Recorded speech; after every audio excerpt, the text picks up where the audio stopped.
Now, first of all, I think it is quite an honor for us, for me personally, as well as my organization, to keep coming to Chinese Taipei to discuss about the SME resilience issue. Now, sometimes I wonder that if 2011 series of disaster from Japan, Thailand, and New Zealand would not have happened, a lot of the focus on SMEs would not have got the attention. And thanks to Chinese Taipei and thanks to TIA to take this starting with the SME disaster resilience. But today when I look back from SME disaster resilience to digital resilience, quite interconnected, and I think half of the advancement we will see this afternoon. Based on the activities started with TIA under the APEC umbrella, I just wanted to share some of the current thing within the SMEs that we work. Starting from 2011 and series of activities, train the trainers, activities within training, couple of the events. What we actually learned is that will the SME pay for this kind of services, because this is for their benefit. So that was one.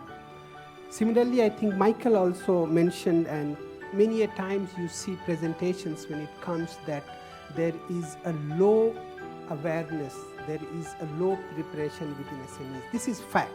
And the kind of SMEs by definition in different economies that we talk, you go to Philippines, you have 99.9 out of that, almost everyone is the micro, not even the small ones. You go to Thailand, they are 99%, these are unorganized. That means they are not really registered somewhere, they just started. Now, one of the lessons that we learned, particularly through the disaster resilience guidebook, is that it is easy to develop a guidebook through the expert network group. But when it comes to the individual economies where terminologies change, where measurements, units and other things change, what you really need not only a translation, you need an adaptation. And this is how you see the 7 or 8 language of the SME Resilience Guidebook is not really a mere English to the country-specific translation. These are largely the adaptation, because each of the economies really has conducted activities in the country. So this is one of the very important point even for the digital resilience guidebook, that although this guidebook is much shorter, very crisp than the earlier one that was developed 2015, it is important that for each of the economy, because the digital advancement within the economies that we are talking are not at the same level as we expect. So I think one adaptation will be very, very important. I already heard from our colleagues that there are plans to carry out training. And this, I suppose, we have to slowly start doing in a more demand-driven mode. And I just want to share with you that when we learned a lot of the things from here, from Chinese Taipei, we started by putting our own money to train SMEs. But then our main idea was that whether SMEs will pay for developing business continuity plan or not. SMEs how much they can pay. Right now I tell you that the cost of developing a business continuity plan minus the certification, because the certification comes later, whether or not they would like to opt for ISO and others, because still in the economies, the regulations or the financial incentive has not yet fully recognized this kind of certification. Today, we work almost about 70 SMEs in Thailand economy. They pay about $4,000 to $5,000 for developing a business continuity plan, not just by writing in a room, but over the period of 1 year. That means based on their availability, you actually have to go and at their site do the risk assessment. So you don't do the risk assessment somewhere outside their site. You look at them.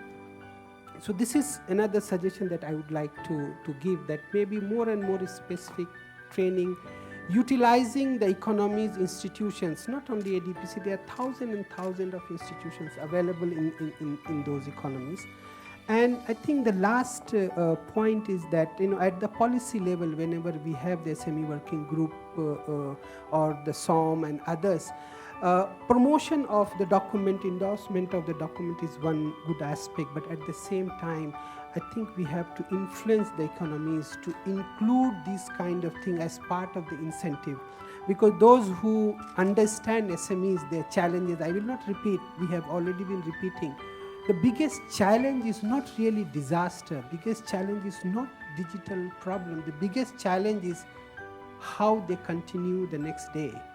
Now, for that, the government has to come forward, and wherever in those countries, whether it is Chinese Taipei, mainland China, or any other developed countries like Japan and others, the moment the government has put one or two steps forward, SMEs and private sector actually has gone 10 steps to make sure that the country is resilient. So these are the 3 points that I just wanted to make at this moment. Thank you very much. Thank you, Arsalan, for his 3-point identify how we continue next step on the training workshops. So next one, I would like to invite Mr. Terry Cao, President of the SEMI Taiwan. Same, okay? Please, Terry. Thank you, Dr. Lee. Good morning, ladies and gentlemen. I'm Terry. I work for SEMI, a global semiconductor association. It's my honor to be here today. So I think one of the reasons I'm being invited to talk, probably because the industry. I think semiconductor is one of the few industry Taiwan have the global competitive advantage.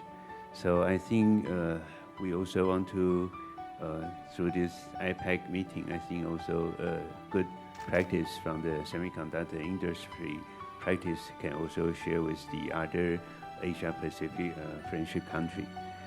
To begin with, I want to also illustrate a big trend for the high-tech industry by the semiconductor consumption. I think nowadays all of you understand most of the semiconductor consumption from traditional PC to mobile phone nowadays become more and more popular in IoT and also in like the other application like smart manufacturing, smart medical, and smart transportation. I think every devices and every things will be connected together so that they can get the most of the update information and the best performance in their computing result. So I want to take like Taiwan semiconductor manufacturing industry. For example, I think I don't want to highlight the name, but probably you will assume and you understand which company it is. I think in the most advanced semiconductor manufacturing factory, nowadays like a fully automation. Not every employee you need to go inside. So every manufacturing process is the equipment also connected to the all the ICT information connection. And not to mention one of the Taiwan semiconductor manufacturing company, they pull out the manufacturing data to do the analysis so that they improve the yield rate so that they become the company core competence compared with the other competitor. So it means that even the manufacturing, so the smart manufacturing or the big data analysis and also improve the yield rate already become the core competence of the company when you do the competition. So imagine that if the company, the core competence, the information being got some damage by the hack or goes through the order disaster without any planning or protection. So in the earlier slide, Dr. Lee shows about the TSMC make the CapEx. So you can think about even TSMC, such big company, they do such a big capex, they also care about that. And not to mention the vulnerable small and the medium business. If you're going to the O2O and all the digital economy without any protection, it probably will hurt your core business, either the connection with your supply chain, or you lose all the database. For example, your database, your customer database being hacked, then your business will get in very big trouble.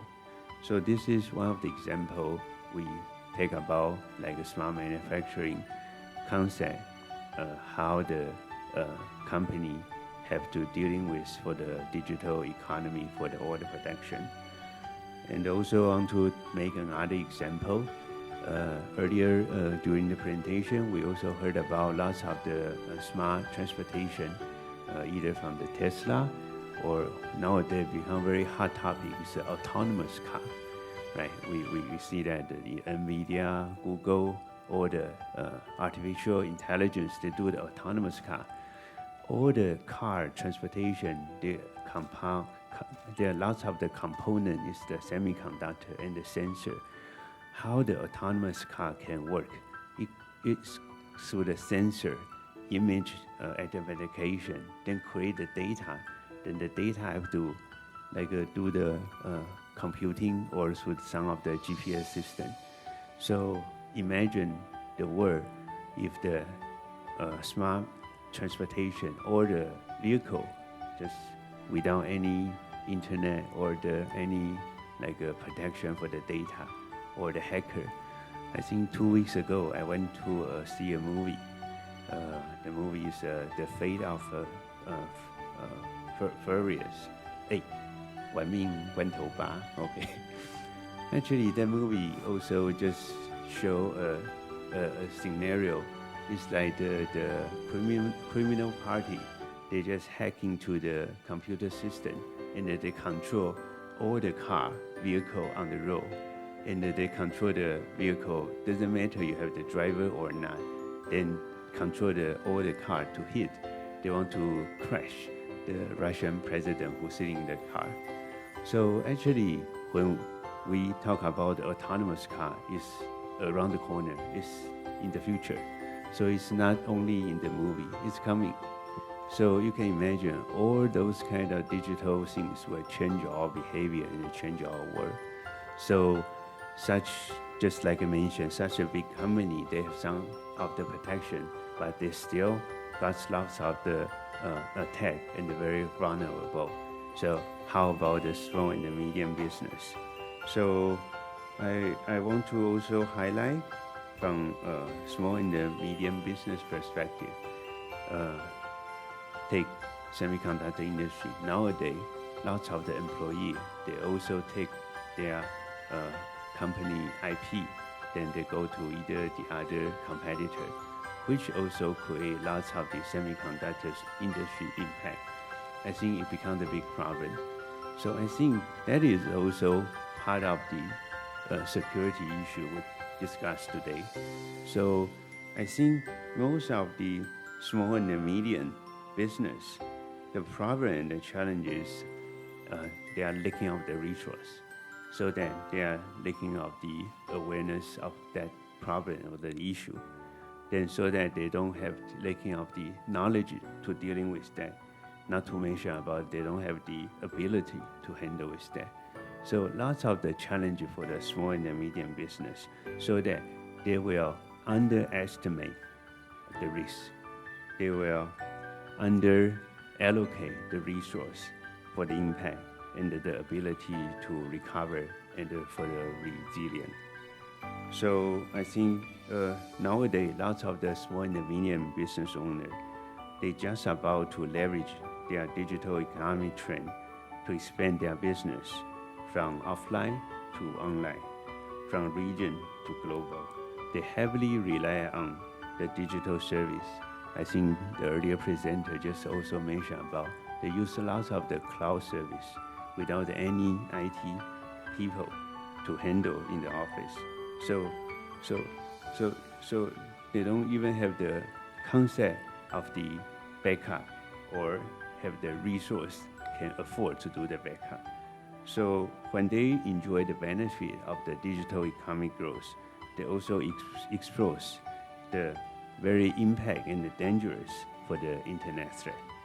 So I think nowadays it's very important for all of us to raise the awareness and the visibility for that issue for the small and the medium business owner, because just like I say, sometimes they are very headache for the resource. They only have the headcount to looking for sales. They're looking for revenue. They don't have the mindset to think about how vulnerable among their business, because for running their small and medium business, they already had lots of the profit. So I think we as a team should raise and highlight the issue through a teamwork, through the Asia Pacific region.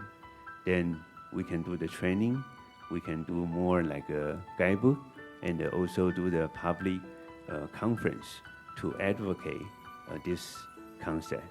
So I think to conclude, I think I'm very honored to be part of team, and I think this is very important and a very crucial conference for us to continue to work on. So thank you very much. Thank you. Thank you, Terry. I would like to invite Bob Huang, the general manager from the Trend Micro. So please, he left. Okay. So another is my good friend, Dr. Tant.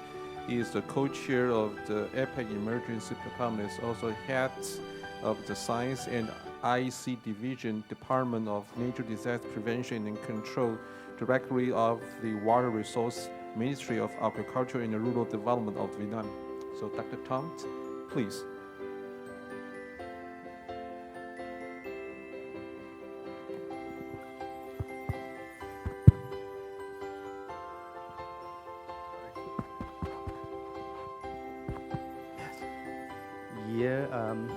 Good morning, everybody. I'm very honored to be here today representing for epidemiology APEC, and I also representative from the National Committee for Natural Disaster Prevention and Control of Vietnam. And let me again remind you on the mandate of the epidemiology APEC. So we have two main functions. First of all is to build the capacity among the APEC economy to have and help the economy to better mitigate, respond to or recovery from the natural disaster, including building the community resilience and also public-private coordination. And the second mandate is to improve the collaboration among the APEC economy, and we can have better best practice in emergency and natural disaster prevention and control. Including we also fostering the research and promoting the research to the communities. So I think this guidebook is really crucial and very informative. And I think maybe in the next epidemiology meeting, I want to propose that Dr. Lee Wei-san, can you represent this one in the next epidemiology? It should be good to share among the APEC economies. And I think how to improve this one, I think we should find or we should conduct another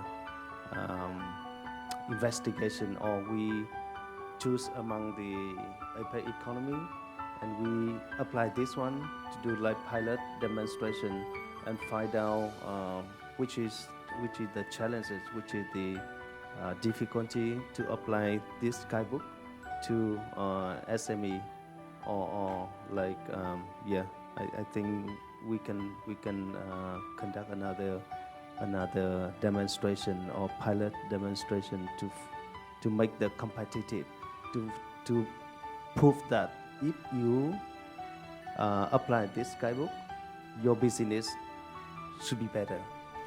That is the good example of how we can promote using that guidebook. I also need to mention that I read it through and I find that that is really detailed procedure how to apply that guidebook. But I think if I can do if we can do better, we should develop kind of software to analyze the situation based on questionnaire. So we can have some scenario, and we can analyze. I think a lot of companies, they can develop the software to do analysis based on the questionnaire on that, and they can find out the solution for any company or enterprise that have a gap on digitally resilient. That is one of my comments. I think one more comment is to how to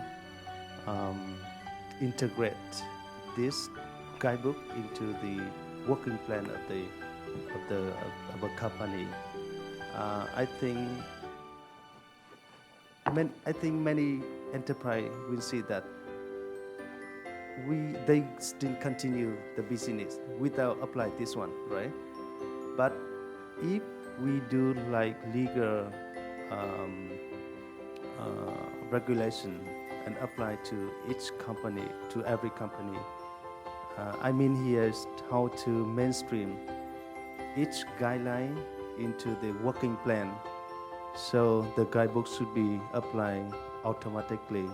But if we ask them to apply this guidebook, I think many companies they don't need to do that, because some companies they don't have much data to manage. But if we issue a legal document to ask all SME to conduct the guidebook and ask them to mainstream the guideline into working plan, so it should be the good way to from what to say, how to explain this guidebook to SME. That is my idea. So thank you very much. Thank Dr. Tom. After we have input from experts of different disciplines, actually they all mention one thing. Right now, the connecting words actually is connecting everyone through the internet and make everything possible. So I would like to propose to the gentleman here about one thing we should think about. Since now, under the ISO framework, we have the 22301 and 2000. Several ISO standards for the big company. Yes, they can offer human resources and allocate budget to implement those ISO standards. But like Aslan mentioned, not just about the SME, but about MSME, including micro company. How we offer a better way for the MSME to implement both about the nature disaster and cyber security in the one steps, because they don't have a lot of resources to do this. So how about opinion from the gentleman here to offer kind of advice for MSME to conduct the two ISO standard in one steps? What's the input from gentleman here? I think that's a very good question, because of the definition of SMEs it varies enormously according to the economy. The United States, for example, is 250 employees, 100 million turnover. That's a large company in many economies on this side of the Pacific. So I think we do have to simplify The approach here and the 2300 and 27,000 series are very important. I would recommend that we look at a template-driven approach, which can really guide an individual, a company through in terms of, indeed, as we have in the book here, the check boxes at the back. Very, very important, where you do start to weight the different types of activity that you take. For example, I've been dealing a lot with the human side of cybersecurity recently because of the dramatic rise in phishing, business email compromise itself. And this has been exacerbated by the interaction with social media.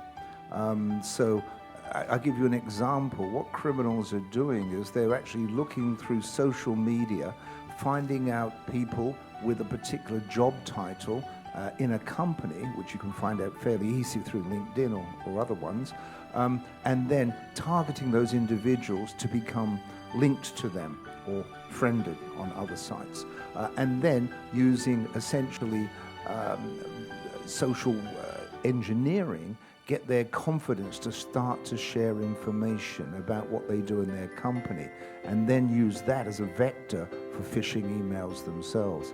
And this has been, unfortunately, wildly successful in many, many companies as well. So I think addressing this, and that can be disastrous to an MSME as well, because it really can. And there is an example given in the book here of, luckily, which was intercepted, where it was stopped. So I think, the human side, the template-driven approach, and as they say, the communication through public channels, I think is important. Thank you.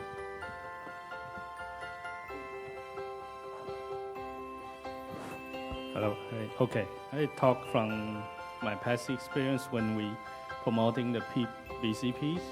Okay. So first of all, we developed a very thick book about the BCP. So we combine the ISO steps, but we found that it's very difficult to read and to implement. So later on, we converted to the simple version of the BCP, which only consists of 10 steps, and those are crucial steps we selected from the thick version of the BCPs, and we attempt to do the trainers to let people understand how those steps are crucial and those steps to mitigate the risk. The first we talk about the natural risk. Okay, they're very easy to implement. So that's the very beginning ways of let the SMEs to understand. So it's not troublesome and it's not really resource heavy for them to do that. That's the very critical for the first step. Okay. So also we're talking about the applicability of the BCP guidebook. Basically, this guidebook today we're having is the digital version of the BCPs, and it combines the ISO 2001. Okay, so we did show versionize that one. So I think it's okay from my perspective view. We do condense the all content of that to convert it to a very easy steps for SME to implement, because we understand how SMEs are so lack of resource to implement those BCP steps.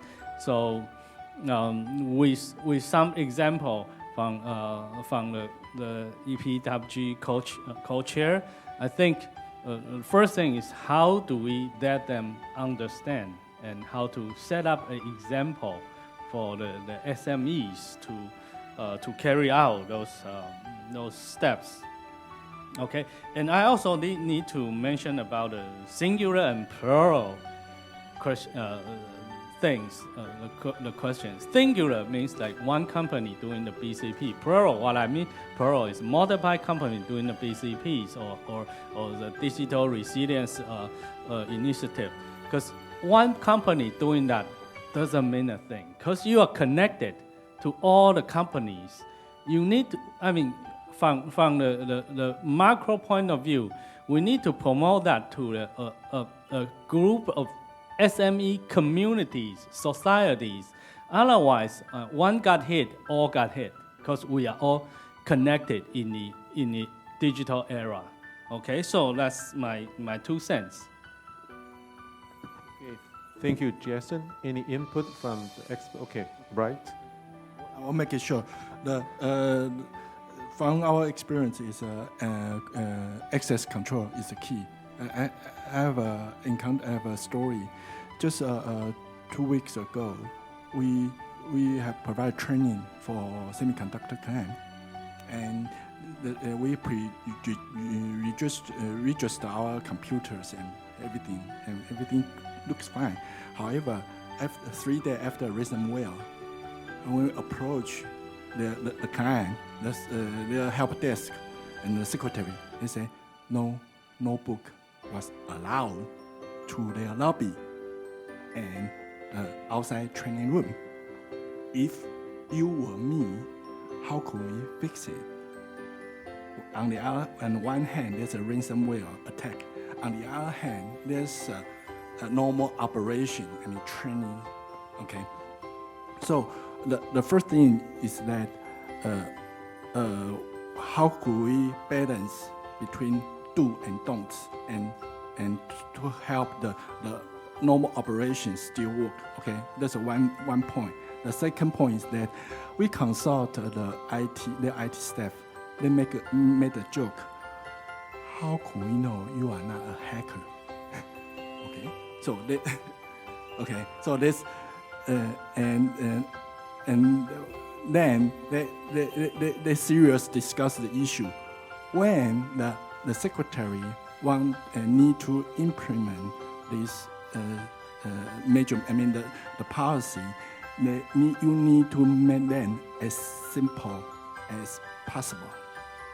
Okay, so I think the policy issue, for example, access control is crucial, but however, it's a manageable issues. So it's very important. Okay, thank you. Yeah, besides my earlier points about capacity building or training activity and largely targeting about the micro SMEs that we are thinking about it, I think the first thing is the self-realization within SMEs that if they don't do it, if they don't adapt it to the current practices, certainly they are not going to improve their business. And once that realization comes, more and more SMEs will come forward. From APEC economy side or the APEC leaders economy representing economies, what the best can be done is to promote this kind of awareness. But at the same time, if the SMEs do not want to do by themselves, nobody actually can help. Putting that one up front, I think one of the best things that we have learned now in Thailand, Indonesia, Philippines currently is incentivizing this kind of activities. Now, when I say incentivizing, I just give you an example that we are working with a large industrial estate in Thailand, where it's more than 1,000 SMEs and bigger companies are there. They are developing the business continuity plan based on the ISO standard. Now, that is the practice, and there's somebody who is giving us money, and we are going and we are doing it. But as part of the incentive to the SMEs, what we have started that, look, if you participate in this as an incentive, what you get is all the risk-related information will be provided to you from now onwards for free of cost. So that means the risk maps, the alerts issued by the government, not all the time reaches to them. This is one kind of incentive. The second kind of incentive that probably not yet very much cultural, but I think if somebody has a business continuity plan, will the banks give them a kind of benefits in terms of soft loans and other areas? And this is what currently we are working with the Department of Trade and Industry in Philippine economy to come up with certain program that, okay, now if you start developing business continuity. And when I talk about business continuity, for them the business disturbances is not only about typhoon or flood. Everything, including digital problems and all that we have talked. Now the government is developing a smaller program that, okay, if you adapt it, these are the benefit that will come. For that, the SME banks in those countries are being brought into. So I think incentive is one thing that in the beginning, if you do it, because once they understand the value, they perhaps will not ask for much support. They will continue to do it. So that's my second point. Thank you. Any input from gentlemen here? Okay, that's fine. It's about the time, almost 12 o'clock. I think all the panelists here, actually from their talk, we realize, yes, to implement the booklet, we need a lot of teamwork together, no matter from the public or private sector. And they think about the diversity of business, no matter about its culture, its practice, and how we promote kind of the digital resilience and competitiveness in different sectors, especially think about source of threats. They could be kind of from the human behavior, like the phishing emails, or the ICT stack itself could be another threat, or loopholes in software or the hardware, or even some pure cyber tech, maybe kind of ransomware, maybe kind of stealth, or kind of just want to interrupt your business operation, maybe kind of revenge because it's a political status. So many things we had faced together. And all the gentlemen here also propose another good way we should think. First kind of pilot study. Maybe some pilot study should be conducted to analyze about the ransomware this time. How it can affect so many businesses around the world because of what else could be found in the event to reduce the impact. Another one thing I think wonderful from the panelists here, offer some compound scenario like while they are doing some training workshop, another thing is the real thing happen. And to think about how to maintain original production is kind of the multiple selection for not just ICT staff and also for the decision maker in any company. So like the BCP for nature disaster, we need kind of teamwork in a company to think about the different threats. But however, as I mentioned, because I'm the disaster manager, I always try to look at different risks. But in same principle, it's awareness in maybe in our any member economy or any company. Awareness always the fundamental thing to work together. So thank all panelists joining this discussion, and I will pass the microphone to Jason for the continued section. So give applause to all the panelists here. Thank you very much.